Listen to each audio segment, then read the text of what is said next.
Bismillahirrahmanirrahim. Assalamualaikum warahmatullahi wabarakatuh. Ya, Waalaikumsalam alhamdulillahirrahmanirrahim. warahmatullahi Salatu wabarakatuh. wassalamu ala asrafil anbiya'i wal mursalin wa ala alihi wa ashabi ajmain amma ba'du. Rabbi shrah li sadri wa yassir li amri wahlul 'uqdatam min lisani yafqahu qawli. Alhamdulillah, kelas online kita Super Wife bukan istri biasa sudah berada di malam kedua ya, di kelas kedua, yaitu di hari Rabu 24 September 2025. Alhamdulillah, mari kita mengucap rasa syukur kehadirat Allah Subhanahu wa taala yang telah memberikan kita kesempatan, kesehatan dan juga kemudahan dalam menuntut ilmu. Mudah-mudahan kelas online Super Wife bukan istri biasa ini bisa menjadi wasilah gitu ya untuk teman-teman semua mendapatkan ilmu dan juga insight-insight yang baru.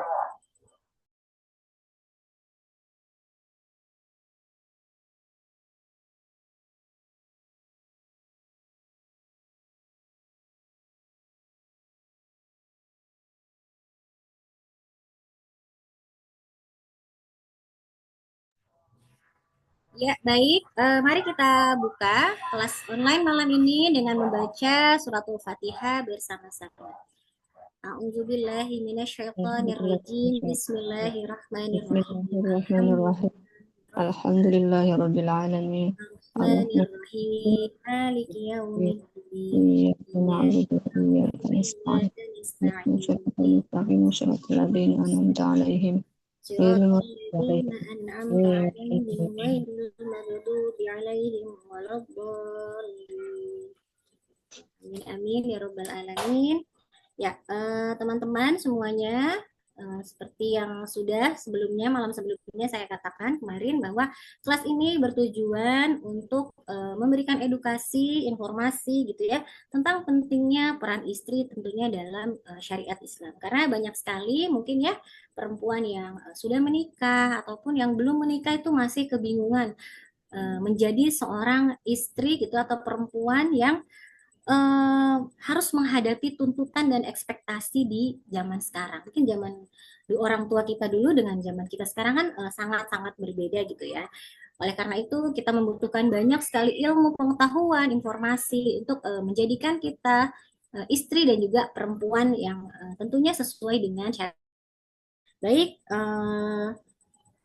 sebelumnya mungkin akan saya bacakan sebentar tata tertib untuk teman-teman semua yang eh, teman-teman harus ikuti ya, karena memang ini walaupun online khusus muslimah tetap kita ada adab dan juga tata tertib yang harus kita laksanakan bersama-sama demi kenyamanan kita semua. Yang pertama tentunya hadirkan niat ikhlas hanya karena Allah. Kemudian jangan lupa menjaga adab selama mengikuti kelas, baik berbicara maupun berinteraksi di ruang chat. Dilarang menggunakan bahasa yang tidak sopan atau bercanda yang berlebihan serta menyinggung. Kemudian menggunakan pakaian sopan dan menutup aurat. Ini penting karena mungkin akan nggak sengaja terbuka gitu ya kameranya. Jadi eh, keamanan auratnya tolong ya teman-teman diperhatikan. Kemudian hindari multitasking, jadi stop dulu scroll sosmednya, buka catatannya karena kita akan mendapatkan materi yang luar biasa malam ini. Kemudian jangan lupa di profil teman-teman itu menggunakan nama yang asli gitu ya, supaya nanti ada ketika ada diskusi ataupun sharing kita bisa memanggil gitu dengan nama sebutan yang sesuai. Kemudian kamera boleh dimatikan kalau misalkan memang darurat gitu ya, tidak bisa on cam. Mikrofon juga wajib dalam keadaan mati supaya nanti suara narasumber bisa terdengar dengan jelas. Dan ketika ingin bertanya nanti juga boleh raise hand dan mengaktifkan mikrofon. Nanti akan ada sesi pertanyaan dan diskusi, boleh langsung raise hand dan langsung berbicara begitu ya, ataupun nanti akan kita buka di kolom chat. Ya, jadi teman-teman boleh yang sudah punya pertanyaan atau ingin sharing gitu ya, boleh dipersiapkan nanti, boleh langsung ataupun di kolom chat. Ya, seperti itu.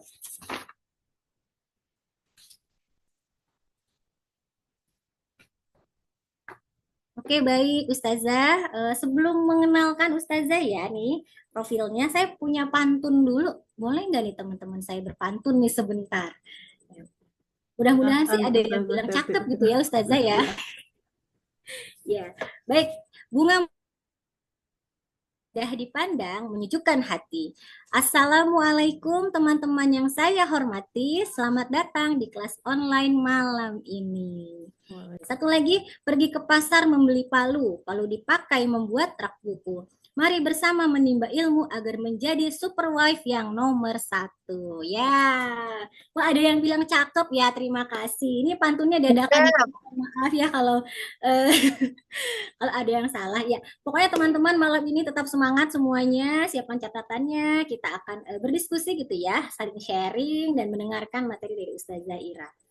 Baik, saya akan bacakan CV dari Ustazah Ira. Nama lengkap beliau adalah Irani Soraya atau disapa Ustazah Ira ya, Ustazah ya. Ya. Panggil Mbak Ira atau Bu Ira nggak apa-apa. Oh, Panggil Ira saja juga nggak apa-apa. Ustazah Teti, silakan. boleh teman ya nanti kalau mau berdiskusi. Untuk sekolah formalnya adalah di Magister Degree on Clinical Psychology Specialized di psikolog ya, MC. Kemudian studi Islamic Law Syariah at School of Islamic Science Al-Quduah Depok, and Bachelor of Psychology S1, graduated with GPA 3.4 di Gajah Mada University, kemudian Diploma of Occupational Therapy atau D3 di Medical Rehabilitation Program, Medical Faculty University of Indonesia. Wah, Masya Allah luar biasa background narasumber kita malam ini. Kemudian ini kalau saya lihat Ustazah ini memang aktif sekali di kegiatan kevoluntiran ya Ustazah ya dari tahun 2005 ini sampai sekarang 2025. Masya Allah sudah 20 tahun ya di kegiatan kevoluntiran. Ada beberapa yang bisa saya lakukan di 2005 itu volunteer untuk bencana tsunami Aceh ya 2004, kemudian ada juga di 2018 dan juga Lombok di 2018 di gempa bumi di Lombok. Kemudian training of trainer volunteer gercep tim dompet duafa. Dan juga di sini ada TADA atau Training of Basic Advocate Paham Indonesia. Dan juga banyak lagi kegiatan-kegiatan Ustazah yang mungkin teman-teman bisa lihat. Masya Allah, sangat inspiratif sekali ini biografi Ustazah. Baik, karena memang temanya malam ini kan tentang KDRT ya Ustazah ya. Kemarin pun sebenarnya udah saya spill sedikit ke teman-teman di malam kemarin bahwa malam ini kita akan berbicara seputar KDRT. Nah, di sini saya punya catatan ya. Tadi tuh sempat apa namanya? Baca-baca gitu ya sebentar ya Ustazah. Jadi bahwa di Indonesia ini data KDRT tahun 2025 itu masih sangat tinggi angkanya. Bahkan di laporan dari Polda Metro Jaya ini sendiri adanya 88 laporan KDRT selama 20 hari di bulan Juni 2025. Itu masih bulan lalu gitu. Salah satunya menyebabkan kematian seorang istri akibat KDRT. Kemudian Kementerian Pemberdayaan Perempuan dan Perlindungan Anak juga mencatat dari 5.949 kasus kekerasan terhadap perempuan hingga April 2025. Itu terus menunjukkan tren yang meningkat gitu dari tahun ke tahun. Ini jadi data dari Polda Metro Jaya dan dari Kementerian Pemberdayaan Perempuan tuh masih meningkatkan masih terlihat trennya tuh meningkat apa namanya KDRT. Dan ini kalau saya baca-baca bahwa KDRT juga bukan hanya fisik ya Ustazah ya, ada memang yang mental abuse gitu. Dan justru memang ini yang seperti fenomena gunung es gitu. Yang kita mungkin hanya melihat permukaannya saja, tapi dalam-dalamnya itu kita masih perlu gitu menggali. Kemudian juga beberapa nih Ustazah ada yang bilang bahwa ketika perempuan itu mengalami KDRT itu perempuan tuh nggak punya pilihan Ustazah. Jadi pilihannya bertahan dengan alasan mungkin anak gitu ya, finansial gitu seperti itu. Dan juga sekarang nih ada lagi kasus yang memang mencuat di media sosial gitu ya, di berita-berita bahwa kasus suami yang memang KDRT yang memang katanya menderita NPD. Nah, ini saya garis bawahi karena memang banyak sekali gitu ya postingan-postingan di media sosial membahas tentang suami yang NPD, Narcissistic Personality Disorder gitu.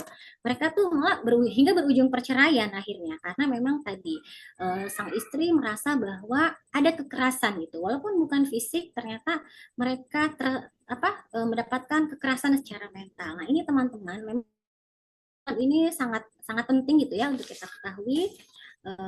Teman-teman boleh mencatat dan nanti di tengah-tengah atau di akhir sesi kita bisa berdialog dan berdiskusi bersama Ustazah Irani. Baik, untuk Ustazah Irani, saya persilakan malam ini untuk memaparkan materi. Ya, silakan Ustazah. Izin Ustazah Teti. Ya, mangga Ustazah, boleh. Bismillahirrahmanirrahim. Innal hamdalillahi nahmaduhu wa nasta'inuhu wa nastaghfiruhu wa na'udzu billahi min sururi anfusina wa min sayyiati a'malina may yahdihillahu fala mudhilla lahu wa may yudhlilhu fala hadiyalah. Asyhadu an la ilaha illallah wa asyhadu anna Muhammadan abduhu wa rasuluhu nabiyya ba'dah. Allahumma sholli ala sayyidina Muhammad wa ala ali sayyidina Muhammad. Alhamdulillah, segala puji serta syukur kita panjatkan kepada Allah Subhanahu wa taala.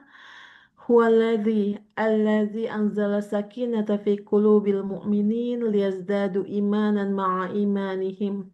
Dialah yang telah menurunkan kepada kita untuk hati kita ketenangan atas ketenangan yang sudah ada. Sholawat serta salam marilah kita panjatkan kepada junjungan kita Nabi besar Muhammad Sallallahu Alaihi Wasallam, kudwah hasanah kita, kepada istri-istri beliau, kepada keluarga beliau, kepada para sahabat tabi'in, serta orang-orang yang mengikuti beliau hingga akhir zaman. Dan semoga kita termasuk umatnya yang kelak akan mendapat syafaat dari Rasulullah tercinta. Baik, Alhamdulillah, uhikum, ahwati fillah, wa ihwani fillah, Assalamualaikum warahmatullahi wabarakatuh. Izinkan saya sedikit menyampaikan materi yang menurut saya secara pribadi ini sebenarnya materi yang cukup berat karena diberikan tema tentang cinta tanpa luka. Judul utamanya sebenarnya oleh panitia diberikan cinta tanpa luka, yang mengandung pertanyaan seolah-olah bahwa apakah benar cinta itu tidak bisa tidak tanpa luka, seolah-olah bahwa cinta itu selalu sama dengan luka. Ah, ini berat banget seperti itu ya. Sehingga judulnya saya rubah-rubah sedikit menjadi The Ugly and Charm of Love, atau sisi buruk dan sisi menarik atau sisi luar biasa dari cinta. Saya mau menyapa teman-teman semua dulu, saudara-saudara saya seiman, saudara-saudara pembelajar semua di sini. Apa kabarnya, ibu-ibu, sahabat-sahabat semua? Semoga Allah menjaga keluarga kita semua. Semoga ibu-ibu selalu dijaga hati dan perasaannya. Jika tadi di awal Ustazah Teti bilang di sini salah satu syaratnya untuk menuliskan nama dengan nama asli ya Ustazah ya. Nah, Ya, betul di ini Ustazah. iya, sebenarnya kalau kita, karena saya dapatnya itu materinya tentang agak lebih mendalam tentang KDRT ya. Apabila ada teman-teman di sini sahabat-sahabat yang nantinya akan berkomunikasi atau istilahnya ingin bertanya tapi merasa khawatir dan cemas, itu sangat diizinkan untuk mengubah atau membuat nama samaran di sini ya Ustazah. Boleh ya Ustazah Teti begitu ya untuk malam ini Ya, aja. boleh boleh Ustazah, Iya, silakan. soalnya karena seolah-olah kalau ada yang bertanya sedangkan temanya KDRT itu semua orang seolah-olah menuding gitu ya, menuding seolah-olah dia adalah korban. Padahal bisa saja ini untuk ya pengetahuannya, wawasan baru dan sebagainya. Saya kasih sekali ya kepada Dompet Duafa yang telah mengizinkan saya untuk berbagi sebuah ruang untuk berbagi dan bercerita. Saya berterima kasih juga kepada para panitia karena pengisinya ini semua sahabat saya. Ustazah Irfa tuh ya guru saya ya. di sini di Tajur Halang, tetangga saya, temen ngaji saya selama 10 tahun, 12 tahun lebih. Dan besok yang mengisi Bu Titi itu mentor saya. Aduh, ini orang-orang hebat semua isinya gitu ya, orang-orang yang saya kenal lingkaran saya. Tadi juga ada Bu Elvira ya, kalau nggak salah ini juga guru saya juga ini. Ya, dia istri dari Ustadz Denis kalau nggak salah, yang pengisi SPC ya malam. Baik, boleh izin ya, kita mulai eh, malam ini. Tapi sebelum kita mulai, boleh izinkan saya melakukan ya semacam parafrase positif dulu ya, teman-teman semua. Baik, teman-teman, saya ajak untuk menarik nafas yang panjang, 4 hitungan lewat hidung, menahannya 5 hitungan, dan menghembuskannya 6 hitungan. Gini ya caranya. Tarik nafas yang dalam lewat hidung, tahan, keluarkan lewat mulut. Baik ya, sambil tarik nafas, letakkan tangannya di dada. Baik, Bismillahirrahmanirrahim. Allahumma sholli ala Sayyidina Muhammad wa ala ali Sayyidina Muhammad. Ya Allah, ya Rahman, ya Karim. Ya Allah yang Maha Pengasih, ya Allah yang memberikan cinta dan sumber cinta. Jadikanlah kami, keluarga kami, orang-orang yang saling membahagiakan. Jadilah kami keluarga yang mampu untuk mensyukuri semua nikmat darimu ya Allah. Ya Allah, terima kasih untuk hari ini, terima kasih untuk hari-hari kemarin. Terima kasih untuk keluarga kami yang tercinta yang selalu mendampingi kami. Ya Allah, terima kasih untuk anak-anak kami, terima kasih untuk orang tua kami ya Allah. Ya Allah, bantulah kami untuk menjadi pribadi yang lebih baik. Bantulah kami untuk menjadi ibu yang lebih baik. Bantulah kami untuk menjadi seorang istri yang lebih baik. Ya Allah, terima kasih. La haula wa la quwata illa billahil alil azim. Hasbunallah wa ni'mal wakil, ni'mal maula wa ni'man nasir. Allahumma amin. Baik, kita mulai ya, Ustazah Teti. Boleh selanjutnya? Ya, Ustazah, Ya, silakan. saya mau mulai dengan kisah sebuah pohon. Sebuah pohon yang hidup di sebuah ladang. Pohon muda yang penuh harapan. Ia berusaha meraih cahaya, menegakkan batangnya dan merentangkan daun-daunnya. Namun tangan-tangan kasar melukai. Batangnya dipukul, cabangnya dipatahkan, dan kulitnya dikupas. Angin dan hujan membuatnya kian rapuh hingga akhirnya ia mati dalam diam. Pohon itu tidak mati karena ia lemah, melainkan karena kehidupan yang seharusnya melindungi justru menyiksanya. Kisah pohon ini merefleksikan nasib perempuan dan anak yang terperangkap dalam lingkaran kekerasan. Mereka tidak berhenti hidup karena tidak mampu, tetapi karena kasih sayang yang seharusnya menguatkan justru melukai. Next, Ustazah.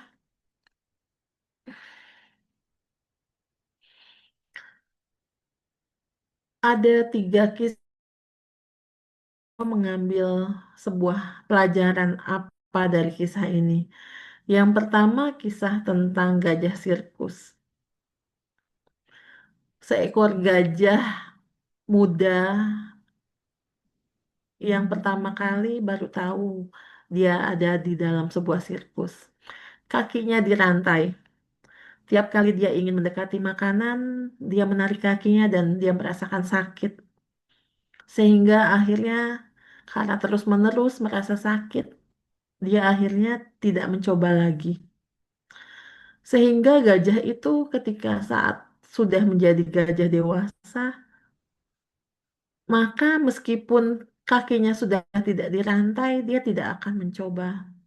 Dia tidak akan lari kemana-mana. Karena ingatannya akan rantai yang selalu mengikat kakinya itu menjadi sebuah memori yang tidak bisa dia hilangkan. Nah, yang kedua adalah ini pernah ada dalam sebuah lukisan yang sangat terkenal ya sebenarnya. Judulnya adalah lukisannya itu adalah unta yang terikat. Begitu juga dengan unta. Unta itu saat malam hari itu diikat oleh pemiliknya. Sehingga ketika ia mau pergi, dia merasakan tali. Dan itulah yang dia rasakan ketika di siang hari. Dia tidak akan kabur kemana-mana. Karena dia selalu mengingat akan kenangan bahwa dia diikat di malam hari. Nah, kisah ketiga adalah tentang anak korban KDRT. Si tukang teropong. Sayangnya, dari kisah-kisah yang saya pernah dengar di KPAD Depok ya, KPAD Depok tuh nggak terlalu jauh lokasinya dari rumah saya. Dari PPA, Pusat Perlindungan Anak dan Perempuan ini, mereka seringkali mendapatkan korban-korban kekerasan di rumah tangga. Dan karena sebagai bagian dari upaya perlindungan, anak-anak ini pun akan diminta untuk dipisahkan dulu dari eh, orang tua yang mungkin melakukan kekerasan kepadanya. Tapi dalam banyak kasus ternyata lebih dari 90% anak-anak ini menolak untuk dipisahkan dari orang tuanya, dari orang tua yang melakukan kekerasan kepadanya. Entah itu adalah kekerasan berbentuk kekerasan fisik maupun kekerasan emosional ataupun kekerasan seksual sayangnya. Dan ini menghasilkan akhirnya tidak bisa diproses bahwa anak-anak ini terlanjur menempel dalam benaknya bahwa kekerasan yang dilakukan oleh orang-orang terdekatnya itu adalah sebuah bentuk tanda petik kasih sayang. Bahwa dia tidak mengenal bentuk lain dari kasih sayang selain bentuknya adalah kekerasan. Nah, nanti ini akan kita bahas lebih panjang lagi tentang hal ini dalam lingkaran trauma yang diturunkan. Bagaimana seorang anak yang mungkin di saat kecilnya itu mendapatkan kekerasan secara emosional akan bertemu dengan pelaku kekerasan lainnya dalam hidupnya nantinya. Ketika ia sedang berumah tangga, bagaimana dia memilih pasangannya, bagaimana akhirnya dia menemukan teman-temannya, dia akan bertemu lagi dalam lingkaran seperti ini. Dan ini sebenarnya kalau dalam teori psikologi bagian dari teori tentang kelekatan. Tentang anak-anak yang mendapatkan insecure attachment atau kelekatan tidak aman, maka dia cenderung memiliki pasangan yang juga memiliki kelekatan tidak aman. Yang artinya ternyata orang yang mirip akan bertemu. Seperti itu. Tapi nanti kita bisa diskusi lebih jauh lagi. Ustazah, next. Kisah tentang si gajah sirkus itu maupun unta maupun anak dalam korban kekerasan ini dijelaskan oleh Ketua Asosiasi Psikologi Amerika Martin Seligman dengan teorinya tentang learned helplessness atau ketidakberdayaan yang dipelajari tentang bagaimana seseorang yang menjadi korban yang terus-menerus disakiti lama-lama menjadi pasrah dan tidak berdaya, serta merasa sulit untuk keluar dari lingkaran penderitaannya. Bahkan bisa sampai pada perubahan persepsi bahwa dia pikir bahwa itulah ternyata kasih sayang, bahwa pukulan itu adalah bentuk kasih sayang. Apalagi ketika ini dibenarkan oleh lingkungan, misalnya kita dulu pernah juga mendengar begini ya, ketika misalnya ada orang tua zaman dulu gitu ya, yang kita sebutnya masa-masa feodal, memukuli anaknya misalnya dengan sapu dan segala macem gitu ya. Lalu bilang sambil dipukul nih anaknya, dia berkata, ibu pukul begini kamu supaya kamu pinter. Ini karena ibu sayang. Tapi sambil dipukul anaknya. Seperti itu. Boleh next, Ustazah? Nah, sebagaimana tadi Ustazah Teti sudah sempat spill ya, data-data seperti ini sebenarnya selalu membuat kita merasa negatif dan pesimis ya. Data-data tentang angka kekerasan di rumah tangga. Ini aja datanya adalah data yang terlaporkan, alias data yang datang kepada KPAI, KPAD, PPA, atau kepolisian. Artinya apa? Orang yang melapor itu sudah cukup eh, bisa mengeluarkan suaranya. Ini tidak terhitung berapa banyak ya fenomena gunung es di bawahnya yang tidak pernah melapor dan tidak pernah bercerita. Teman-teman semua, eh, data-data kekerasan ini adalah kekerasan yang terjadi dalam lingkaran yang bernama rumah. Rumah itu biar bagaimanapun kita pasti dalam benak kita menganggap rumah adalah tempat aman atau our safe place gitu ya. Ketika kita membayangkan pulang, ketika kita membayangkan nyaman, ketika kita membayangkan kehangatan, itu mestinya di kepala kita adalah rumah. Tapi bagaimana jika rumah itu menjadi sebuah tempat di mana seseorang menerima trauma?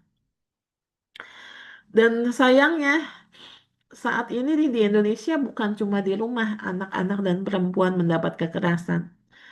Di lingkungan sekolah begitu juga angkanya fantastis tentang bagaimana bullying di sekolah menyebabkan ancaman terhadap kematian anak-anak kita, menyebabkan depresi kepada anak-anak, menyebabkan begitu banyak masalah mental. Dan itu baru adalah kasus yang merebak kelihatan. Begitu banyak kasus yang tidak pernah terselesaikan. Ini menjadi PR semua orang tentang kenapa kekerasan bisa begitu mengakar gitu ya.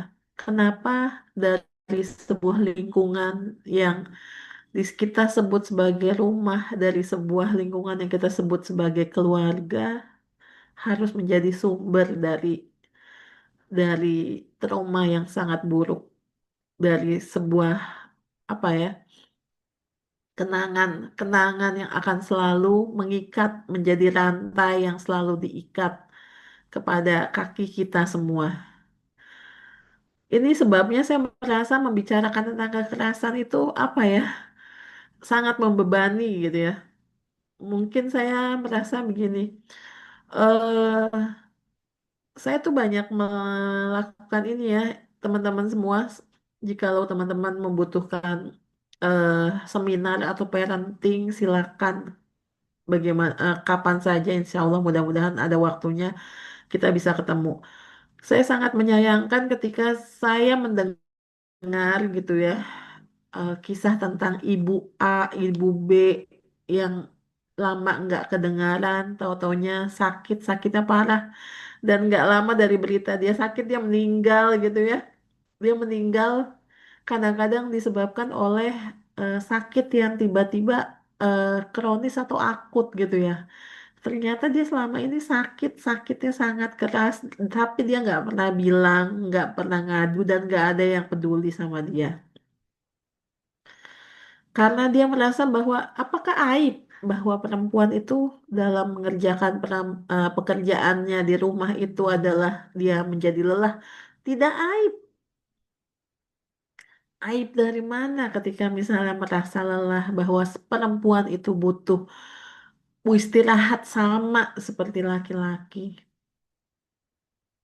Dan itu kisah tentang perempuan yang meninggal dalam rumah tangga itu saya banyak mendengar. Ya, mungkin penyebabnya kadang-kadang sakit kanker gitu ya, yang tidak terdeteksi bertahun-tahun, teman-teman. Tiba-tiba sudah ditemukan dalam kondisi kanker stadium 3 atau stadium 4. Jadi selama ini, selama bertahun-tahun, apa iya dia mengabaikan kondisinya? Apa iya kanker itu semata-mata masalah biologis atau masalah sel-sel gitu ya? Saya banyak percaya bahwa eh, penyebab penyakit pada perempuan itu banyak juga disebabkan oleh masalah emosional, oleh penyebab masalah kognitif pikiran. Ya, ketika misalnya eh, akhirnya dari kekerasan ini nantinya sampai mencapai pada perceraian, itu adalah satu beban moral lagi bagi perempuan. Tapi teman-teman, kita juga tidak boleh menutup mata ya bahwa eh, ketika kita membicarakan kasus-kasus KDRT dalam rumah tangga, kita tidak bisa menutup mata bahwa korbannya itu bukan cuma sekedar perempuan dan anak-anak saja. Maksud saya, sebelum sampai ke korban berupa perempuan dan anak-anak, saya punya perasaan yang kuat bahwa sebelumnya kenapa sampai seseorang bisa punya pasangan, pasangannya itu laki-laki yang tidak empati gitu ya.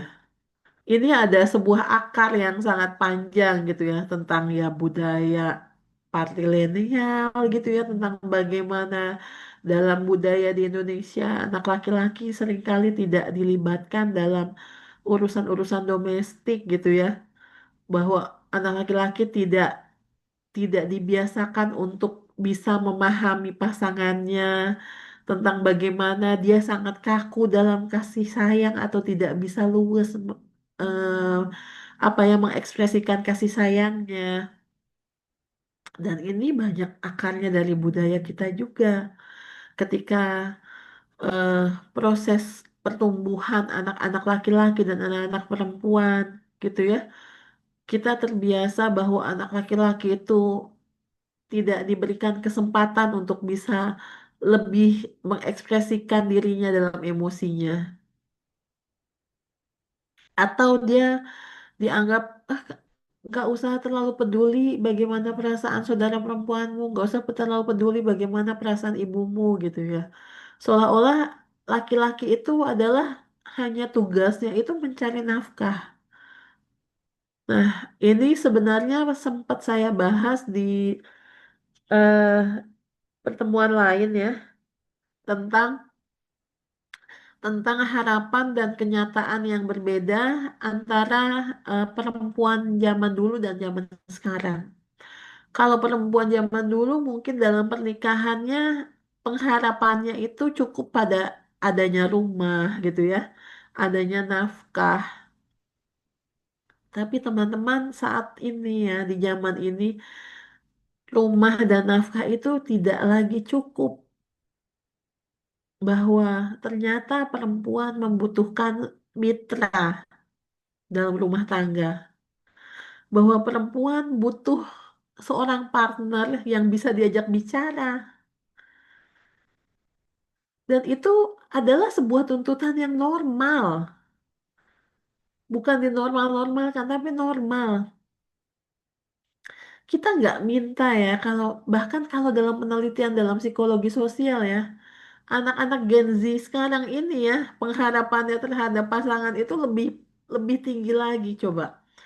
Mereka tuh pertama, anak Gen Z itu mencari pasangan yang mukanya halus, bisa perawatan diri bareng mereka, bisa me time bareng mereka.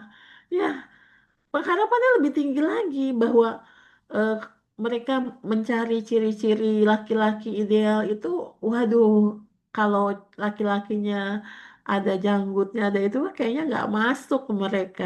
Karena apa? Karena mereka role modelnya sudah berbeda dengan kita, dengan orang-orang yang lahir di masa milenial.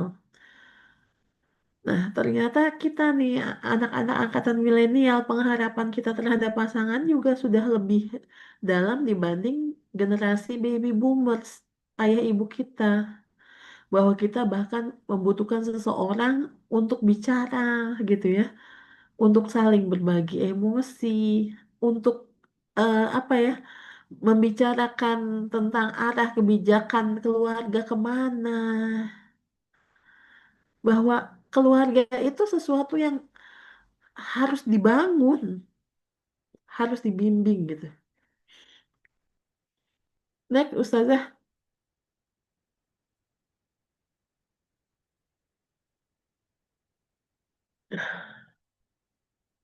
Dari Undang-Undang tahun 2000 tahun 2004 nomor 23 menjelaskan bahwa kekerasan itu dibagi menjadi dua ya, kekerasan domestik maupun non-domestik. Kekerasan domestik itu bisa berupa tindakan fisik, psikis, seksual, atau penelantaran ekonomi yang terjadi dalam lingkup rumah tangga. Itu kekerasan eh, domestik. Yang non-domestik itu segala bentuk kekerasan di luar rumah tangga seperti di area sekolah, ruang publik, atau di tempat kerja yang menimpa perempuan dan anak. Nah, rupanya tapi ya teman-teman, ini juga karena suami saya kerjanya ini yang ngurusin beginian nih, menjadi apa, kuasa hukum di Paham, eh sama sedang di calon di KPAD. Jadi penyebab perceraian itu kalau suami saya bilang ya nomor satu alasan yang masuk diterima akal oleh hakim pasti adalah karena ekonomi gitu ya. Itu harus menjadi alasan utamanya karena untuk menjadi penyebab perceraian itu harus ada suatu bukti, bukti fisik. Ya itu contohnya bukti fisik itu adalah misalnya adalah karena ekonominya gitu ya. Adanya penelantaran secara ekonomi. Ini menjadi penyebab dari perceraian. Dan kalau tadi kita bicara tentang angka kekerasan dalam rumah tangga ya. Nah, angka penyebab dari perceraian itu nomor satu justru bukan kekerasan dalam rumah tangga, tapi justru ini penelantaran ekonomi. Ya, penelantaran ekonomi jatuhnya apa berarti? Kekerasan domestik dalam bahasa kita. Dan ini akan dibahas insya Allah hari apa ya Ustazah? Hari Jumat ya? Sama Bu, ini ya.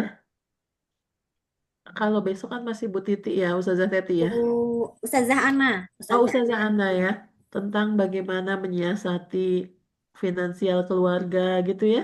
Iya Memang betul. ini komplit banget kan ininya ya, Ya memang kajiannya. eh, materinya bersambung dari yang Iya, betul. kemarin Ustazah dengan ini ada Iya, dari nanti Ustazah Irfa dulu materinya sampai hak hari gitu Jumat ya. Insya Allah.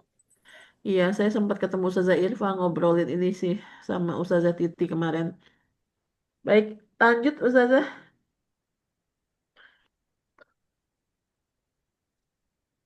Ini sih sebenarnya teman-teman semua udah tahu lah ya, dampak trauma atau akibat dari kekerasan domestik gitu ya terhadap perempuan maupun anak.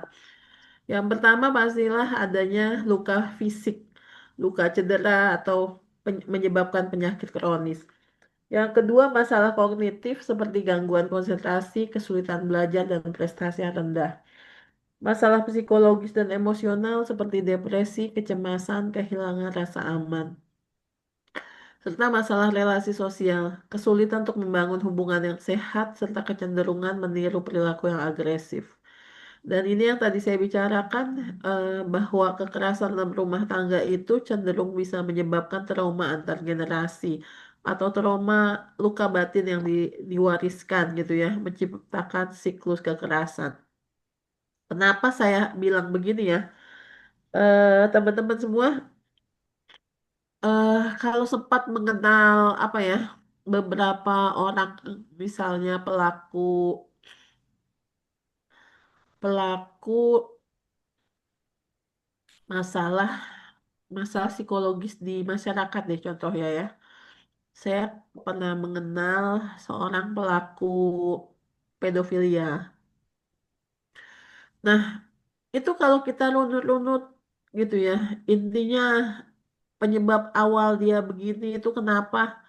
Ini ujung-ujungnya adalah ya pastinya perceraian orang tuanya, ayah yang kurang bertanggung jawab, ibu yang menelantarkan gitu ya. Terus kita ketemu lagi pada teman-teman mungkin yang mengalami apa ya, ketergantungan obat-obatan. Ketemu lagi masalah ini. Jadi hampir semua akar dari masalah-masalah eh, ODMK ya, orang dengan masalah kejiwaan, ODGJ itu akarnya dari adanya luka batin akibat hubungan orang tua atau ayah dan ibu yang tidak harmonis seperti itu. Lanjut Ustazah.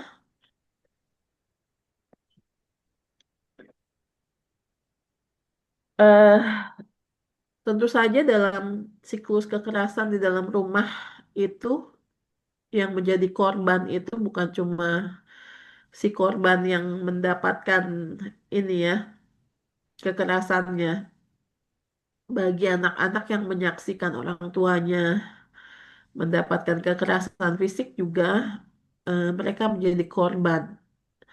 Dan ini akhirnya melanggar hak anak. Hak anak itu berdasarkan The Convention of Right of Children itu dan Undang-Undang tahun 2014 nomor 35 itu tentang perlindungan anak bahwa setiap anak mestinya berhak untuk hidup, tumbuh, dan berkembang secara wajar, mendapatkan perlindungan dari kekerasan, diskriminasi, eksploitasi, dan penelantaran, merasakan kasih sayang, pendidikan, dan rasa aman dalam keluarga dan masyarakat.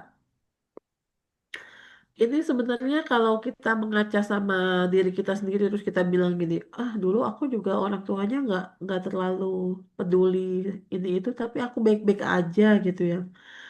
Ya kita bersyukur kalau kita mungkin mengalami satu dua tiga hal yang dilanggar selama kita menjadi anak-anak.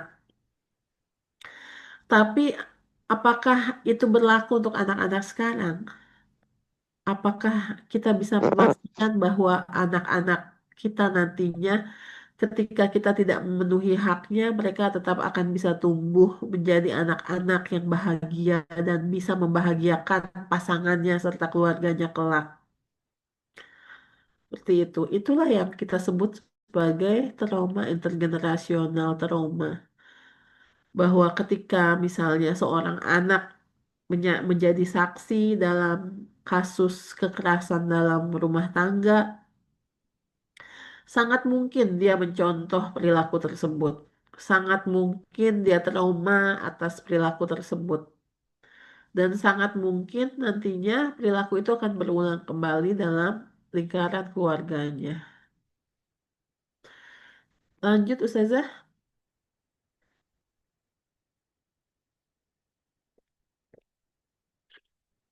Teman-teman, eh, saya langsung kepada bagian akhir yaitu tentang kisah tentang pohon yang kita ceritakan di awal. Tentang pohon yang bertunas kembali. Di ladang yang lain ada pohon yang juga dilukai oleh badai. Batangnya retak, cabangnya patah, daunnya rontok. Orang mengira ia akan mati, namun akar kecilnya tetap mencari air. Hingga suatu pagi dari batang yang pecah, tumbuh tunas hijau, rapuh, namun penuh janji.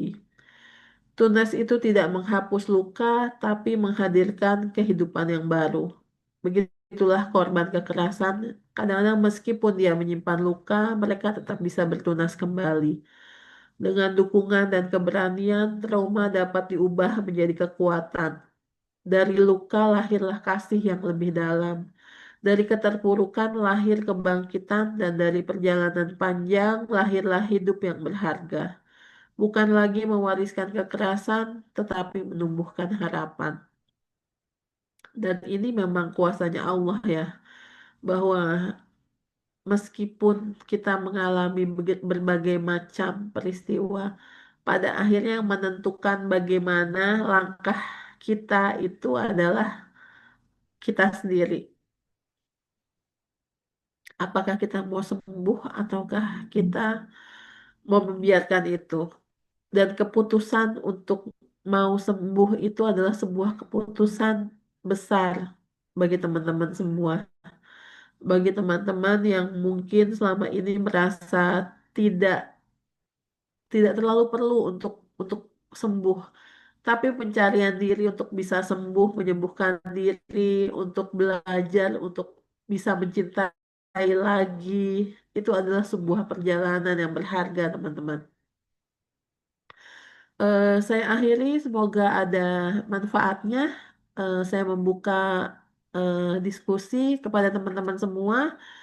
Eh, Mohon maaf kalau misalnya materinya kurang mendalam, tapi kita bisa diskusikan Ya, insya Allah. ya Begitu ya insya Allah Ustazah Teti. Ustazah. Baik, mungkin teman-teman boleh mempersiapkan, nanti boleh raise hand dan juga boleh memberikan pertanyaan di kolom komentar, di kolom chat maksudnya. Tapi saya juga ada beberapa pertanyaan juga nih Ustazah terkait dengan materi. Mungkin diawali dengan ketika ada kita ataupun mengalami gitu, kita atau teman kita ya, mengalami tadi kekerasan dalam rumah tangga, baik secara fisik maupun tadi mental. Mungkin kalau fisik kelihatan gitu ya, Ustazah ada luka yang terlihat, tapi kan ketika kekerasannya mungkin berupa kekerasan mental nih, itu yang pertama kita lakukan itu apa Ustazah? Kemana kita pertama kali meminta pertolongan? Mungkin ada teman-teman yang merasa kebingungan gitu ketika sudah merasa tidak kuat tapi juga bingung gitu untuk kemana ini saya harus minta tolong. Itu gimana Ustazah? Kita ini berbicara ya tentang manusia ya, manusia. Kita bicara tentang aksi reaksi, kita bicara tentang pola komunikasi gitu ya. Nah, kita tuh ya bukan cuma sekedar sebagai seorang istri ya, bukan sebagai seorang ibu juga.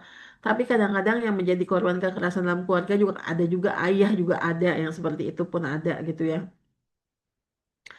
eh Teman-teman semua, kemana kita harus mencari pertolongan ketika kita mengalami kekerasan secara mental? Nah, saya tuh mengajak teman-teman semua sebisa mungkin mencatat secara detail bagaimana awalnya kejadian tersebut. Pada bagian apa kita kita apa ya? Kita garis besar gitu ya tentang apa dari kata-kata ini yang membuat eh, pihak lain itu tersinggung.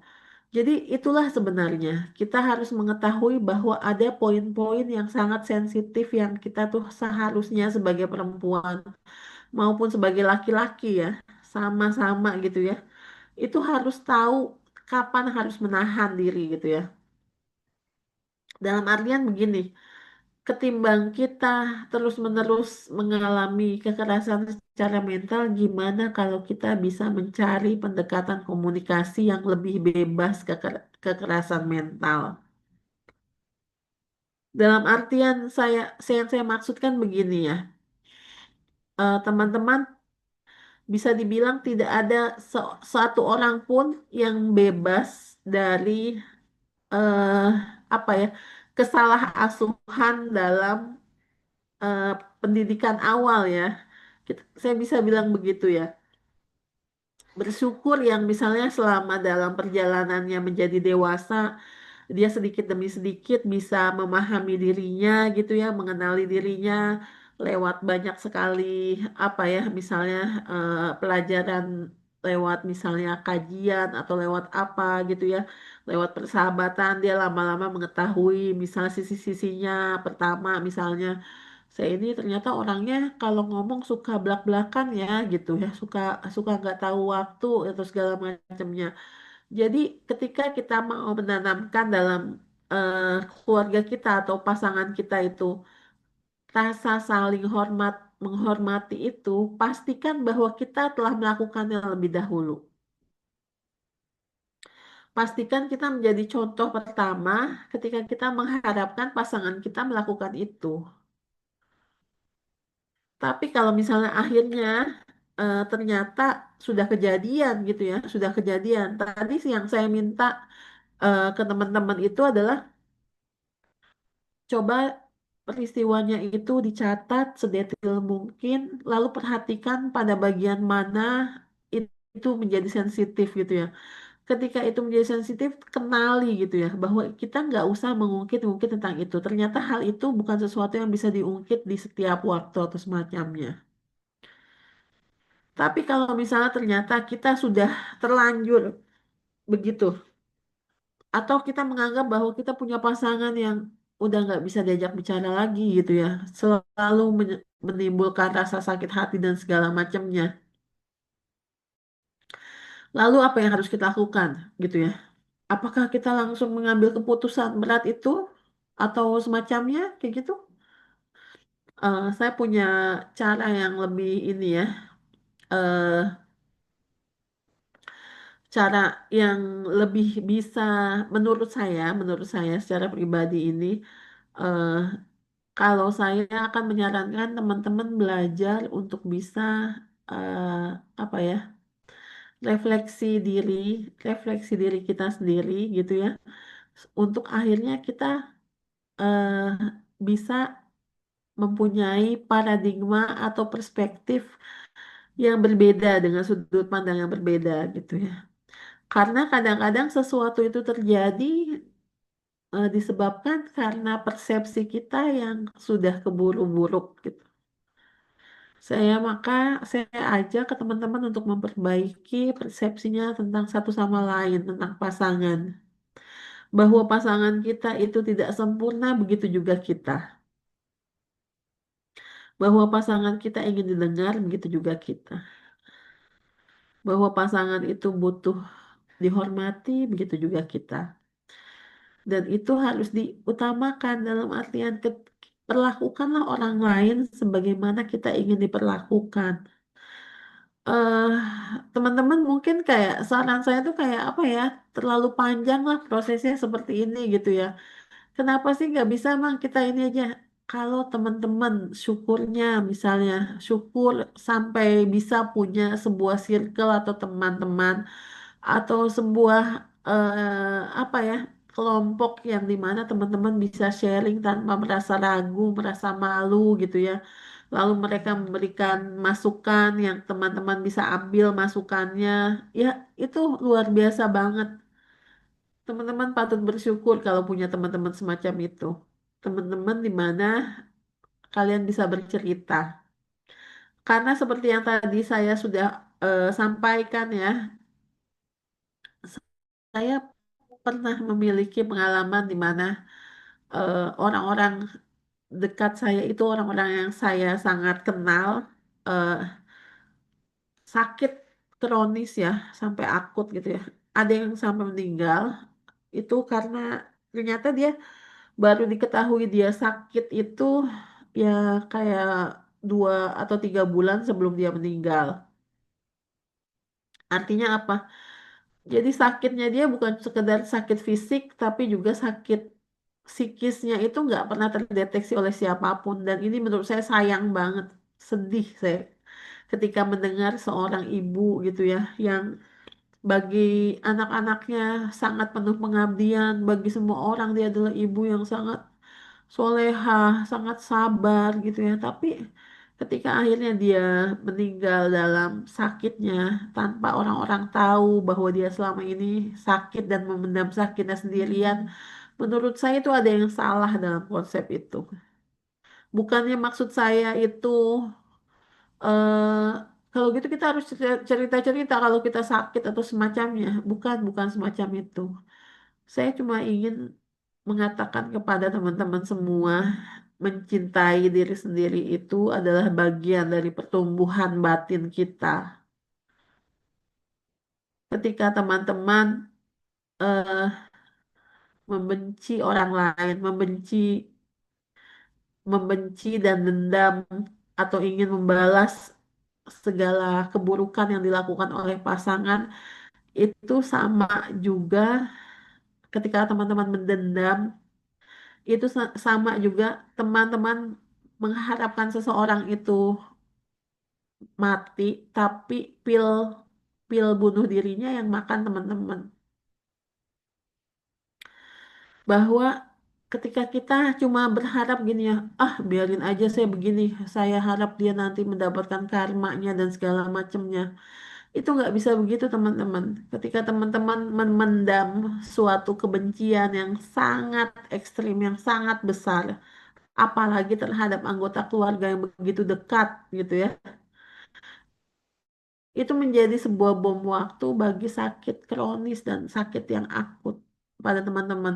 Entah itu kanker, entah itu mah ya, sakit GERD, entah itu berupa sakit atau bahkan sakitnya bisa menjadi autoimun teman-teman. Maka sebelum itu semua terjadi, teman-teman ayo sembuhin mentalnya. Ayo sembuhin luka batinnya. Iya, teman-teman masih terus membersamai orang yang menyakiti teman-teman. Iya, betul. Tapi ketika teman-teman lama-lama sembuh, teman-teman lama-lama memahami bahwa orang yang menyakiti teman-teman itu juga mungkin adalah korban dari trauma terhadap keluarganya sendiri. Bahwa pasangan-pasangan kita mungkin saja merupakan korban dari pola asuh yang salah dalam keluarganya. Dan ketika kita bisa berempati terhadap kondisi tersebut, ketika itulah kita akhirnya lama-lama bisa menumbuhkan satu sama lain. Kita memahami bahwa rasa marahnya dia itu berasal sangat dalam. Dan memahami itu kita ajak dalam bentuk komunikasi. Seperti itu. Ustazah, gimana Ustazah? Kita lanjut? Iya, baik Ustazah. Berarti memang eh, tadi ya lingkungan yang positif. Kemudian kita punya circle gitu ya yang Ya, mendukung dan tidak menjudge gitu ya. Ketika kita punya masalah itu memang benar-benar dicarikan solusi yang terbaik itu sangat-sangat penting. Karena tadi kesehatan kunci ya, untuk sehat di usia usia selanjutnya. Karena mungkin akan jadi bom waktu gitu ya Ustazah betul. ketika kita memendam banyak emosi, marah gitu. Nanti suatu ketika itu akan menjadi penyakit-penyakit yang mungkin di luar gitu ya, di luar prediksi kita gitu. Baik. Ini udah ada beberapa Ustazah yang bertanya di kolom komentar, di Iya. chat maksudnya. Saya bacakan satu-satu Ustazah ya. Mungkin langsung saja Ustazah kita Teti, jawab. Ya. Ustazah Teti boleh saya sedikit masuk sedikit Oh doang, ya, sedikit ya. silakan silakan Saya Ustazah. khawatir terlupa.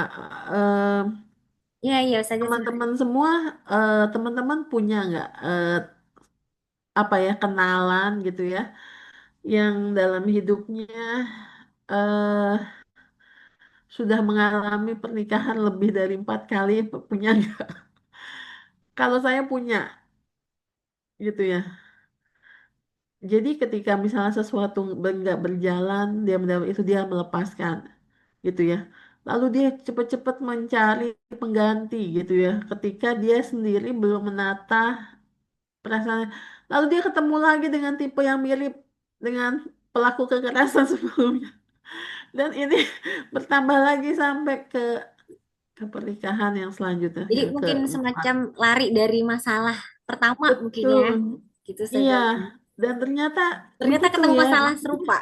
Hmm, betul. Iya, iya, Bahkan kadang-kadang lebih iya complicated ya. Kalau betul. yang pertama itu kekerasan fisik doang, tapi ekonominya bagus. Yang kedua itu kekerasan Ya, fisik, betul. seksual. Habis itu kekerasan fisik, seksual, ekonomi. Aduh, jadi tambah 3. Itu Iya artinya kita benar-benar. apa? Kita belum selesai dengan diri kita sendiri. Kita belum selesai. Akhirnya kita malah kadang-kadang memang ini ya. Ini perkara kalau mungkin ke materi kemarin ya. Apa ya niatnya untuk menikah gitu ya? Apa ya? Apa iya eh, karena Allah gitu ya? Apa cuma sekedar ingin lari dari keluarga atau jeratan ekonomi keluarga atau semacamnya kayak gitu. Akhirnya kita sendiri sebagai wanita, sebagai perempuan itu memang belum selesai sama sekali dengan diri kita, dengan ide kita, dengan siapa diri kita, tujuan kita. Kita belum selesai dengan semua itu, kita masuk ke sebuah lingkaran pernikahan yang Allah itu begitu, bukannya Allah mendekatkan kita dengan orang yang buruk, bukan. Cuma istilahnya begini, ini ada sebuah teori ya tentang the law of attractiveness ya, boleh dicari ya di googling, hukum ketertarikan. Jadi ada 100 pemudi dan pemuda itu masuk ke dalam satu ruangan. Mereka disuruh mendekat ke orang yang menurut mereka mereka akan merasa nyaman gitu ya, akan bisa menjadi teman dekat atau lebih dari teman. Tapi mereka syaratnya nggak boleh bicara sama sekali, cuma cukup melalui apa ya, gestur badan aja, mendekat kepada orang-orang yang menurut mereka mereka tertarik. Ternyata dari penelitian itu ditemukan bahwa orang yang saling tertarik satu sama lain memiliki latar belakang yang mirip, teman-teman. Entah itu ketika misalnya dia mempunyai latar belakang eh, divorce gitu ya, orang tuanya divorce akan ketemu dengan yang orang tuanya divorce juga. Kenapa bisa gitu coba? Itu adalah the law of attractiveness. Dan ini gimana, kebayang nggak kalau misalnya teman-teman ketika dalam asuhan orang tua menjadi korban kekerasan fisik orang tua. Terus teman-teman belum selesai ngobatin diri sendiri. Terus keburu menikah. Ternyata teman-teman ketemu sama si pelaku yang suka suka melakukan kekerasan. Itu seperti itulah berjalannya the intergenerational trauma tuh seperti itu. Makanya penting bagi seseorang yang mau menikah itu untuk bisa selesai dengan dirinya sendiri. Begitu saja Teti, boleh pertanyaan selanjutnya. Mungkin ini ada pertanyaan dan agak sudah sedikit tadi dibahas gitu ya, terbahas oleh Ustazah Rahma Fitrianti. Ya, Ustazah, kita tahu bahwa wanita itu adalah ahli sejarah, di mana kita bisa memaafkan orang yang melukai kita, tapi tidak mudah untuk melupakan. Jadi bisa memaafkan, tapi tidak bisa melupakan gitu, Ustazah. Teringat-ingat. Nah, kemudian khususnya kejadian di masa lalu gitu, masa remaja misalnya. Bagaimana caranya kita benar-benar bisa melupakan luka yang pernah kita alami dan ikhlas dengan takdir yang sudah terjadi pada kita. Karena kadang ketika teringat luka kembali, kita kembali bertanya, kenapa harus aku gitu ya mengalami hal ini? Begitu Ustazah. Izin Ustazah Teti, eh, kita memang tidak bisa benar-benar melupakan sesuatu ya. Saya bisa bilang begitu. Tapi, dan perempuan benar, perempuan itu ahli sejarah banget ya.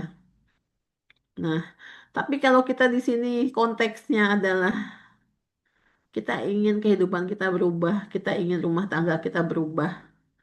Maka kita harus juga menjadi perempuan yang mampu mengendalikan diri dalam perkataan kita.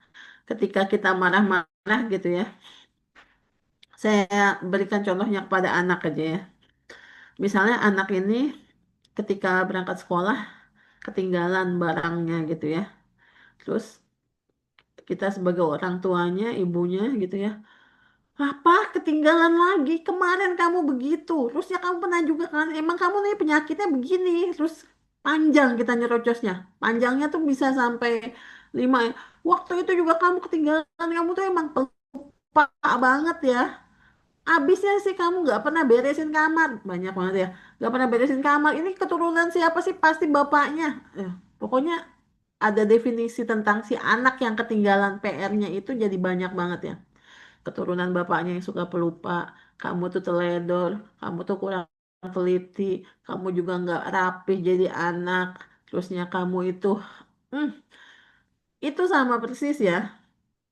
Padahal dalam aturan ketika kita menegur anak, itu ketika kita menjadi ahli sejarah itu kira-kira anak bukan cuma sekedar dia makin down gitu ya, tapi kira-kira dia paham nggak sebenarnya kesalahan dia itu di mana?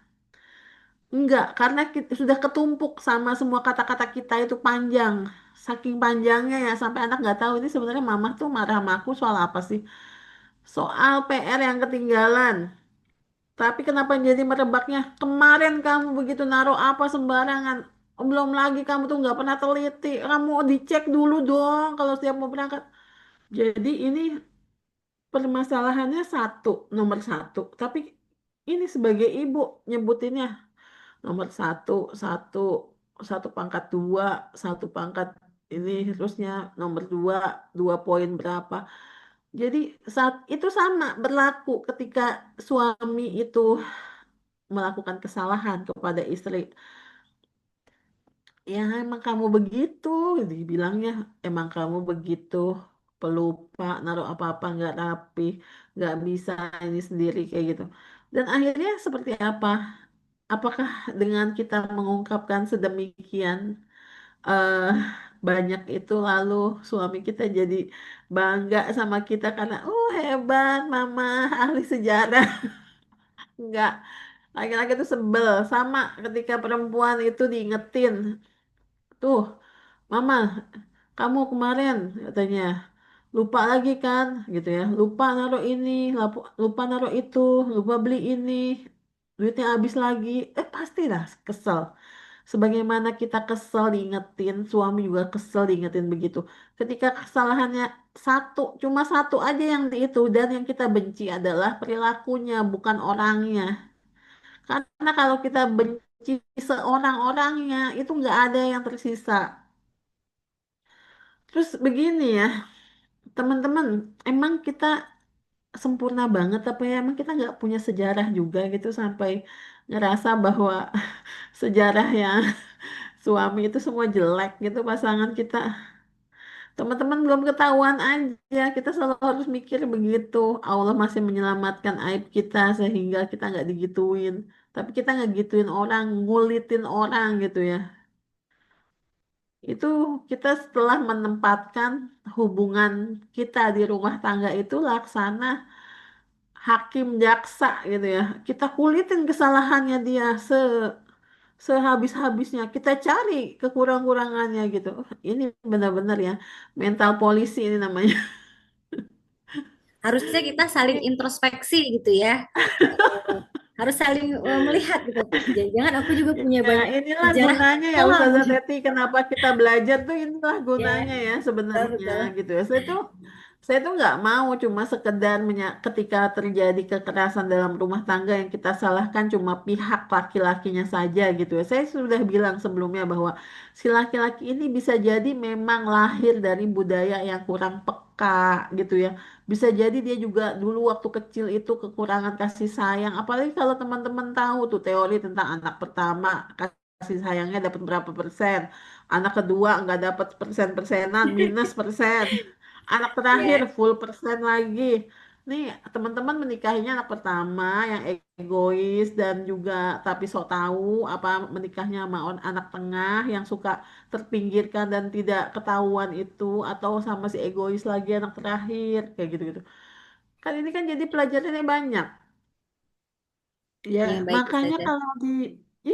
kalau kalau di budaya Jawa tuh sampai dihitung ya anak pertama tuh bagusnya sama sampai sebegitunya gitu ya.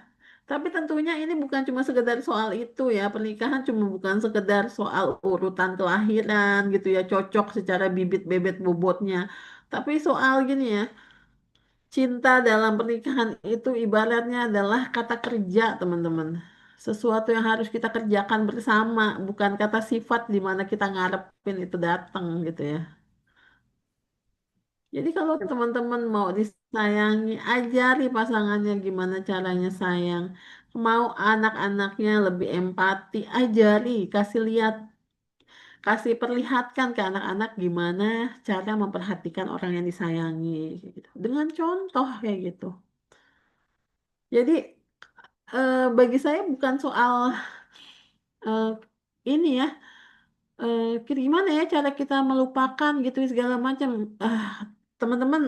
eh, Boleh nggak saya sharing sedikit ya? Dompet Duafa tuh sering banget bikin pelatihan kalau teman-teman tahu. Termasuk yang diadakan di zona ya. Itu ada namanya pelatih besok tuh di hari Kamis ada namanya sama Bu Titi tuh. Bahkan saya aja ikut teman-teman. Namanya pelatihan buang sampah batin. Nah, itu apa tekniknya itu semi-semi hipno gitu ya. Biar kita tuh nggak kita bawa-bawa terus itu kenangan buruk tuh jadi menggantung menggantung di kaki kita gitu ya. Kita selalu ingat kesalahan orang tapi nggak pernah ingat kesalahan diri sendiri itu banyak banget. Jadi kalau kunci untuk kita bisa berdampingan hidup dan saling memahami itu ya Memang harus kita mau mengusahakan dikoreksi. juga ya Iya, Ustazah. betul, Ya, diusahakan. ya, Kita baik-baik. mengkoreksi diri kita sendiri juga. Tapi saya tentu saja bukan menyalahkan atau semacamnya ya. Saya tahu perempuan itu bebannya berat, segala macam, harapan dari orang tua, segala macam. Ada Bu Hartati, buang sampah batin, ada tanggal dan jam berapa. Ini banyak banget. Kayaknya setahun tuh diadain di zona tuh 4 kali. Mungkin belum tahu aja ya. Mudah-mudahan makin banyak ini ya, Iya, Ustazah, hal-hal yang bisa perempuan atau istri lakukan gitu untuk mengusahakan tadi betul, kesehatan mental dan tadi betul, supaya betul. lebih seimbang mengatur atau mengelola emosi. Baik, mudah-mudahan Mbak Rahma, ini tadi jawaban dari Ustazah. Kemudian ada juga yang bertanya nih Ustazah, dari Mbak GG. Assalamualaikum, izin bertanya. Jika melihat dari pengalaman Ustazah menangani kasus KDRT atau kekerasan apa aja sih yang mungkin sudah pemerintah kita lakukan dalam kasus yang sudah banyak seperti ini selain dari edukasi. Nah, ini peran pemerintah mungkin ya yang dipertanyakan. Kemudian bagaimana kita sebagai korban kekerasan dapat sembuh. Nah, tadi sebenarnya sudah disinggung ya kalau untuk dapat sembuh tadi ada peran dari usaha kita juga. Kemudian agar kita tidak tadi, oh ini lebih ke pemutus ya. Bagaimana memutus tadi trauma itu, Ustazah. Jadi tadi pertanyaannya peran pemerintah itu seperti apa terhadap kasus-kasus kekerasan dalam rumah tangga. Kemudian bagaimana korban kekerasan tadi sembuh atau memutus apa namanya trauma itu sehingga tidak diwariskan kepada keluarga atau anak-anak selanjutnya. Ya, silakan Ustazah. Baik, Ustazah Teti. eh saya jawab dengan satu cerita ya, satu cerita. Jadi ada seorang anak nih, anak yang sangat tampan gitu ya, usianya mungkin dia baru masuk pra-TK gitu ya, PAUD deh kayak 4 tahun setengah lah gitu ya, 4 tahun setengah. Nah anak ini pertama masalah utamanya ini karena saya juga seorang terapis okupasi ya, terapis untuk anak berkebutuhan khusus. Jadi anak ini kalau mau bicara cuma gini, tidak, jangan, hahaha gitu. Jadi ngomongnya kaku gitu ya. Kita selalu tahu kalau misalnya ngomongnya udah kaku nih, kemungkinan apakah dia autis atau apa gitu ya. Terus dia takut naik tangga segala macam, dia takut menyentuh temannya segala macam. eh Lalu saya eh punya kesempatan untuk bertemu orang tuanya. Alhamdulillah punya kesempatan. Anak ini benar, dia dikasih HP tuh dari usianya 1 tahun sampai 4 tahun tuh HP-nya full karena dia dititip di nenek. Orang tuanya itu menolaknya gitu ya, menolaknya awalnya karena eh, ada masalah emosi gitu ya, masalah emosi itu masalah eh, ibunya hamil lagi saat anak ini belum 1 tahun gitu. Terus merasa eh ya, ya mungkin ini ya eh, ada pre preeklamsia gitu ya sehingga dia tidak bisa mengasuh anaknya yang pertama. Jadi anak ini ditolak ditolak secara nyata. Anak ini ditolak oleh ibunya.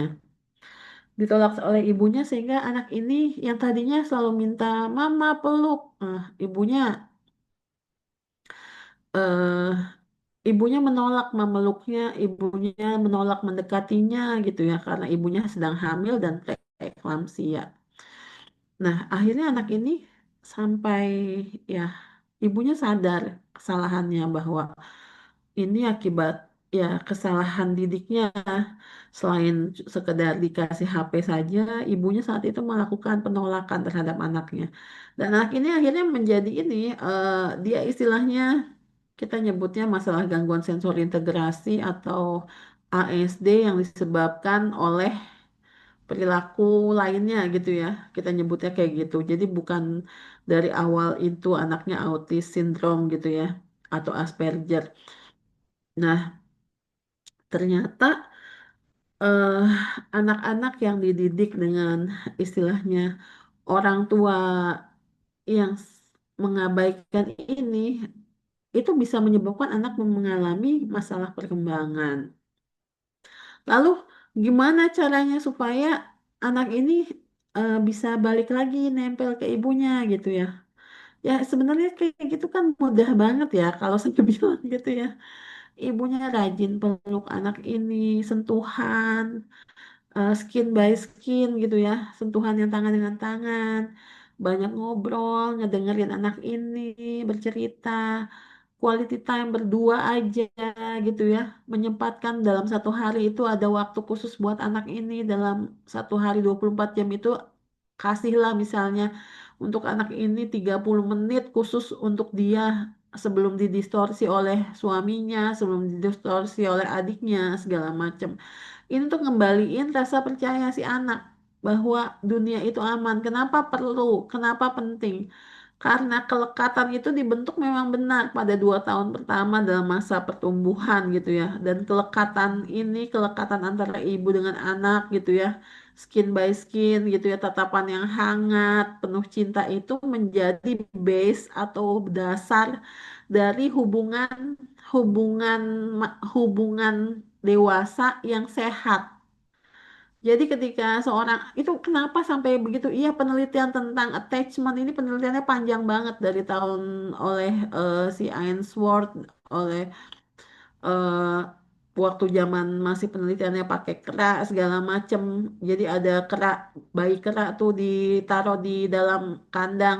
Yang satu kandangnya tuh dikasih anduk gitu ya, sama ada botol susu. Yang satunya nggak ada botol susu, nggak ada ini, nggak ada handuk. Lalu ternyata kakaknya suka dengan yang ada handuk, dianggapnya itu ibunya gitu ya. Dia minum susu dari situ. Lalu di diketemuin sama sebuah kandang yang isinya yang satu cuma handuk doang, yang satu botol susu doang.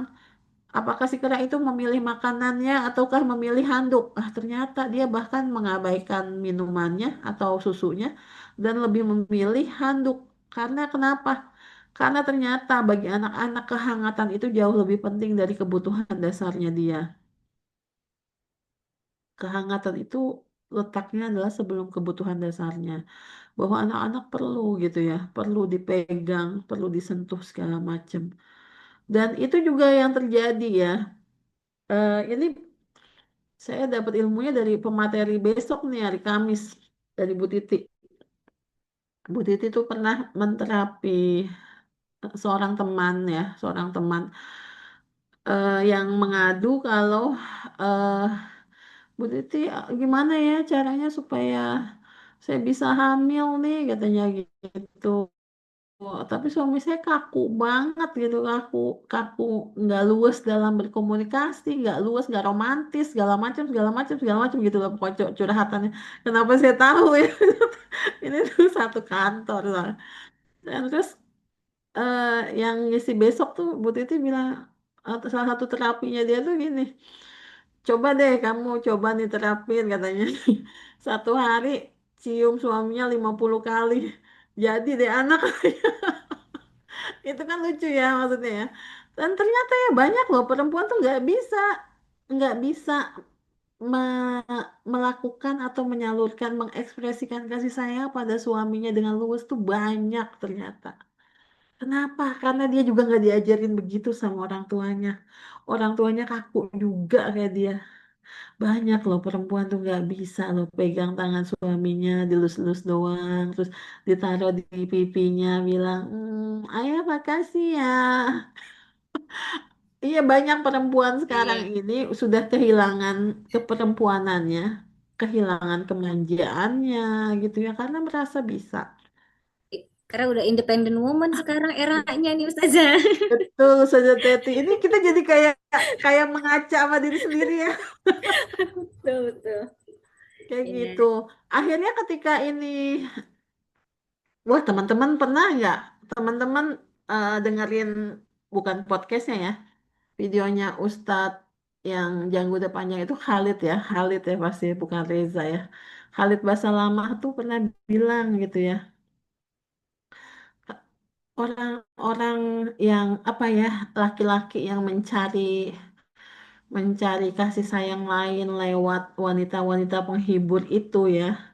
Itu dia di luar sana mendapatkan kepuasan karena si perempuan-perempuan ini bahkan niat gitu ya dan segala macam. Padahal yang dikasih itu cuma uang katanya gitu ya. Padahal kalian istri-istri kan mendapatkan dari suami bukan sekedar uang katanya. Tapi istilahnya mendapatkan janjinya, mendapatkan ya istilahnya ya mendapatkan kehormatan dari menikahnya kayak gitu ya. Tapi kenapa kalian tuh masih males dandan, masih males untuk berwangi-wangi segala macam. Bukan saya yang bilang loh, bukan saya yang bilang ya Ustazah Teti, itu Ustadz yang bilang Kita kayak kembaliin gitu. Jadi ya kadang-kadang saja memang, ya. mm-mm. Iya. Iya, ternyata banyak permasalahan dari rumah tangga itu ya, kalau kita mau berkaca ya, ya iya, benar teman-teman, ketika kita udah kenal sama sosmed gitu ya segala macam, kita ngerasa nyaman dengan dunia kita sendiri, bahkan tidak merasa harus untuk memenuhi ekspektasi dari pasangan kita gitu ya. Padahal pasangan kita sama loh, lihat sosmed yang wanitanya cantik-cantik di situ. Kita lihat sosmed, lihat juga gitu ya bintang-bintang film Korea, nonton drakor, lihat cowok-cowok yang romantis katanya. Teman-teman itu fake semua. Kalau memang benar tuh ya drakor-drakor itu dapat meningkatkan keharmonisan di Korea tuh nggak bakalan dia kekurangan kelahiran bayi dan pernikahan. Di Jepang juga gitu. Itu diciptakan benar-benar mengecoh lah istilahnya kayak gitu. Baik, Terus gimana Ustazah. Ya. cara memutus rantai trauma tadi Ya. ya? Nah, teman-teman kalau teman-teman itu ke ini ya, saya sih mengharapkan teman-teman ya nggak perlu nyampe sampai ke konsultan ke psikolog ya, mudah-mudahan nggak usah ya. Saya berharap teman-teman punya sahabat baik yang bisa membantu gitu ya, memberikan masukan segala macam. Terus gue harus apa nih kalau gue begini begini begini gitu ya segala macam, terus dikasih masukan terus teman-teman bisa melaksanakannya. Tapi memang penyakitannya manusia tuh begini ya. Kalau belum keluar ongkos buat mendapat nasihat dia belum melaksanakan tuh ada juga yang begitu tipenya. Istilahnya ya, teman-teman tuh kan ada juga kita punya teman yang kayaknya suka banget belanja dokter. Padahal kadang-kadang teman-teman deketnya udah bilangin, kamu tuh masalahnya sebenarnya mudah banget gini doang. Tapi kalau belum diomelin sama dokter yang ngeluarin duit bener gitu ya, kita belum kena kadang-kadang. Suka begitu memang masalahnya. Nah, memutus rantai trauma itu harus dimulai dari diri sendiri, teman-teman. Teman-teman, ketika teman-teman tahu waktu eh, saat teman-teman masih kecil atau dalam masa pertumbuhan, masa remaja itu pernah mengalami trauma, upayakan teman-teman melakukan eh ya kalau tadi bahasa saya itu terapi buang sampah batin, sebenarnya ada kata-kata lain ya. Ya, kata-kata itu konseling ya sebenarnya. Teman-teman konseling lah kalau bisa. Kecuali teman-teman bisa gini ya, nulis diary, punya hobinya menyenangkan gitu-gitu segala macam. Pokoknya istilahnya segala sesuatu yang pernah menyakiti di masa muda itu tidak sampai membekas ke kepribadian sekarang kayak gitu. Tapi itu sangat jarang ya. Kebanyakan kita membawa itu terus sih kemana-mana seperti tas gemblok yang besar dan berat kayak gitu. Itu Ustazah Teti, diri kita yang mengizinkan gitu ya Ustazah ya membawa iya itu. betul. Hmm. Betul. Ya ini kata-kata Ustazah Teti benar banget nih. Kita mengizinkan. Nah, karena begini, kalau dalam dunia ODGJ dan ODMK, karena saya suka keluar masuk rumah sakit jiwa gitu ya, orang dengan masalah kejiwaan dan orang dengan gangguan jiwa tuh beda. ODMK itu lebih ringan, ODGJ itu yang penyakitnya lebih parah gitu ya, kayak psikotik gitu ya. Nah, ODMK itu salah satu syarat kita bisa sembuh dan gak usah malu kalau teman-teman tuh eh, saat ini mungkin berada dalam seperti dalam sumur gitu ya, kayak dalam sumur tuh depresi yang bisa menyebabkan kita nggak keluar berhari-hari, nggak mau ketemu teman, itu benar, itu namanya depresi. Dan teman-teman, salah satu syarat untuk bisa keluar dari sumur itu satu, teman-teman punya kesadaran mau keluar dari sumur itu. Artinya kesembuhan itu yang nomor satu itu kemauan diri sendiri, bukan disuruh orang. Kita sendiri, aku aku mau sembuh, aku nggak mau begini lagi. Karena pada kenyataannya teman-teman, ketika kita mengalami atau mempunyai masalah kejiwaan, entah itu depresi, entah itu kecemasan, entah itu trauma, sebenarnya masalah-masalah itu menghambat kita untuk bisa mengoptimalkan potensi kita. Contohnya apa? Seharusnya teman-teman bisa nih mencapai pekerjaan ini, seharusnya teman-teman bisa mencapai prestasi ini, seharusnya teman-teman bisa secara maksimal mendidik anak-anak dengan menjadi anak-anak yang bahagia. Itu bisa dicapai ketika kita sehat. Karena sebagaimana dulu ada hashtagnya dari si Marshanda, hurt people. Orang yang sakit suka menyakiti orang lain. Iya, teman. Orang yang sakit, kata-katanya itu sangat menyakitkan. Perilakunya juga menyakitkan. Ustazah, Karena, ya, ini ada sebenarnya ada pertanyaan dua terakhir. Mudah-mudahan bisa langsung di ini ya Ustazah ya, bisa disambungkan eh, dengan pertanyaan yang tadi gitu ya Ustazah. Ya nih, eh, kenapa Ustazah perempuan itu terkadang bertahan atau kembali ke dalam hubungan yang penuh kekerasan? Mungkin terkait yang tadi gitu ya, yang di awal. ya, Kemudian ya betul. Mm, lagi mm. ini dari Mbak Amel, kenapa kalau ada perlakuan atau ucapan yang tidak mengenakan itu ketika dari keluarga terdekat itu lebih eh, mengena gitu, lebih sakit mungkin ke hati dan tidak mudah lupa ketimbang orang lain yang tidak punya hubungan darah gitu. Baik, tadi ya kembali ke teori tentang Martin Seligman yang judulnya adalah teori tentang learned helplessness, ketidakberdayaan yang dipelajari.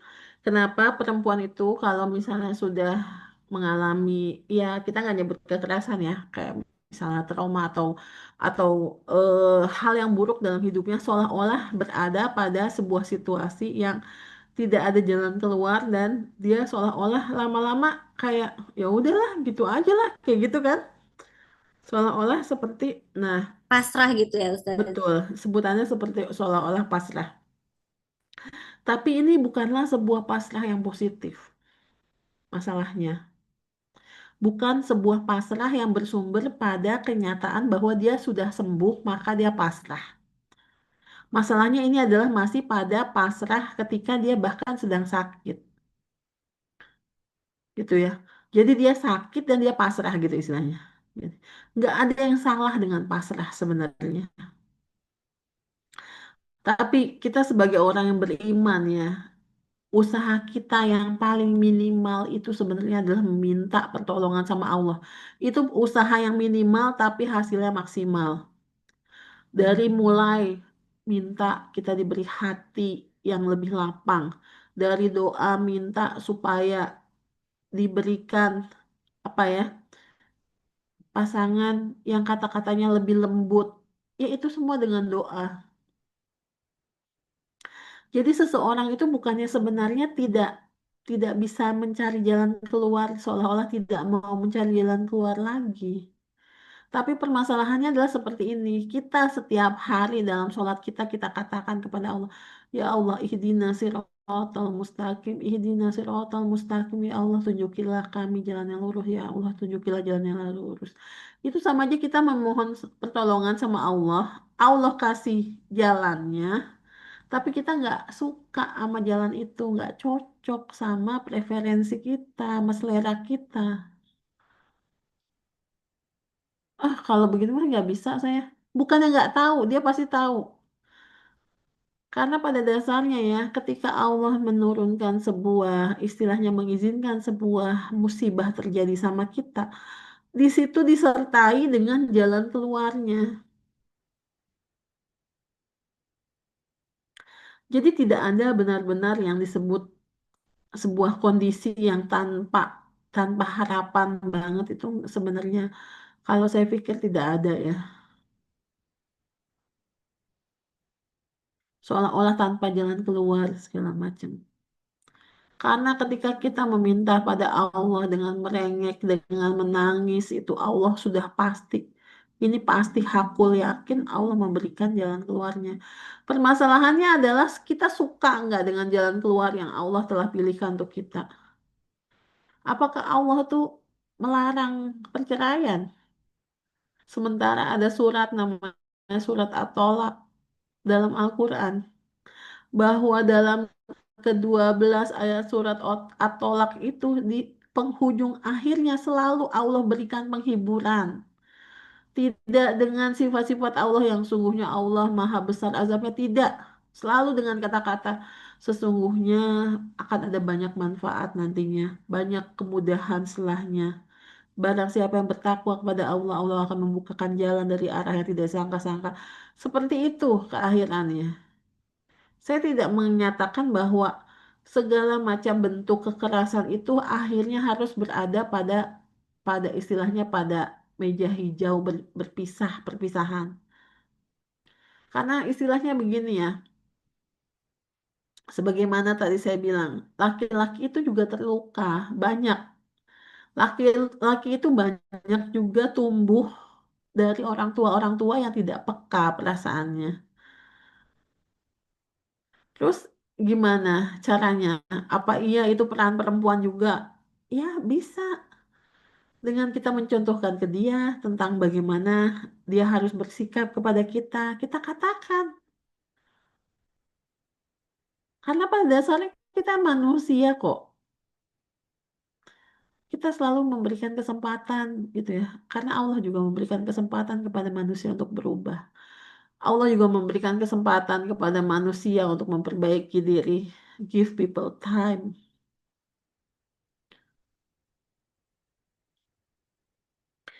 Tapi wallahu alam ya, karena saya sendiri pernah punya klien yang anaknya mendapatkan kekerasan seksual, dia yang mendapatkan kekerasan fisik dan seksual, nggak tahu ya efek seksual juga apa enggak. Terus saya minta untuk langsung ke PPA gitu ya, ke perlindungan anak, itu dia juga enggan alias maksudnya tidak mau gitu ya. Sementara dalam setiap konselingnya dia selalu mengeluhkan tentang kekerasan itu. Seperti itu. Apa iya Allah tuh tidak memberikan jalan keluar? Kalau kita tidak pernah berani untuk membuka diri kita sendiri gitu ya, bertanya kepada diri sendiri gitu, apa iya ini yang saya inginkan? Apa iya ini kehidupan yang saya harapkan gitu ya? Maka tidak akan ada yang berubah. Jadi pertanyaannya adalah pilihan itu ada, jawaban itu ada di depan kita. Cuma terkadang jawaban dari Allah itu tidak sesuai dengan keinginan kita. Nah, untuk yang satunya, kenapa ya kalau misalnya kata-kata yang buruk atau perilaku yang buruk itu lebih mengena ketika dia adalah orang yang kita kenal, ya jelas. Ini sih sudah sangat jelas ya, bahwa orang yang bisa menyakitimu itu adalah orang yang kamu cintai. Semakin besar kamu mencintai seseorang, maka semakin besar potensinya untuk menyakitimu.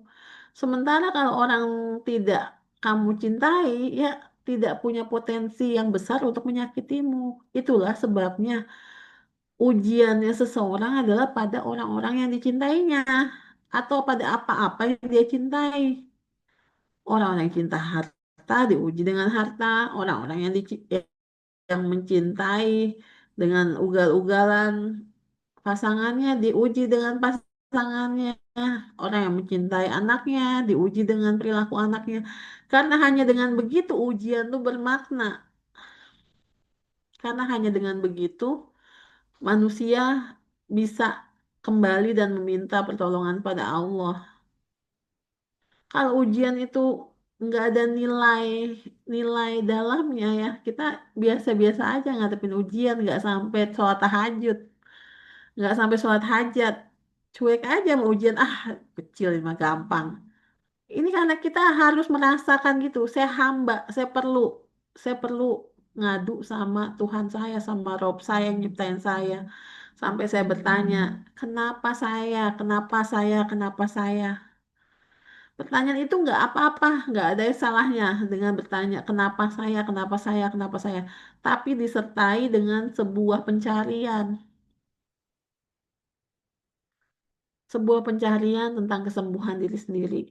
Sampai akhirnya kita akan berada di sebuah titik, kita yakin, percaya, yakin, hakul yakin bahwa segala takdir yang Allah ciptakan untuk kita adalah kalau kita diberikan izin untuk bisa melihat keseluruhan takdir kehidupan kita, maka satu-satunya kata yang bisa terucap dari mulut kita adalah hamdalah, bahwa Allah telah mengatur sedemikian rupa hidup kita, bahwa bahkan dalam penderitaan terkejam manusia pun di situ ada harapan. Itu tidak mungkin tidak.